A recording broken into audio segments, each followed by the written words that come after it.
Nodir aka kanalini kuzatib boruvchilar, daraxt olishda men sizlarga yordam beraymi? Hovliliga salqin bo'lishini xohlayapsizlarmi, chiroyli bo'lishini xohlayapsizlarmi?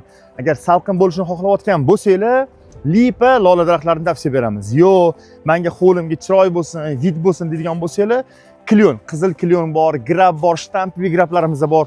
Ikki xil ko'rinishda daraxtimiz bor. Ya'ni birinchisi salqin beruvchi, ikkinchisi vid beruvchi. Qizil klyon daraxtimiz mana shunaqangi ko'rinishda bo'ladi.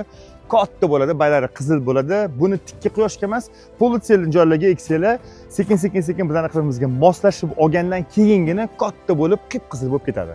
Hamma biladi, hamma ko'rgan kashtan, bu italyanskiy kashtan, gullaydi, formasi ham chiroyli ushlaydi. Ko'pchilik so'raydi, italyanskiy kashtan bilan mesniy kashtan nima farqi bor deydi.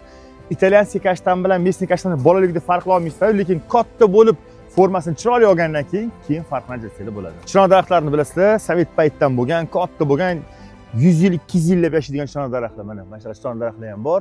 Xo'p, bu allergiya beradigan emas, gullaydigan emas. Bu oddiy bezallergichniy chinor hisoblanadi. Mana shunaqangi chinorlar ham bor. Nima uchun shtampiy? Biz ahamiyat berayotgan bo'lsak, hamma daraxtlarni shtampiysini olib kelamiz.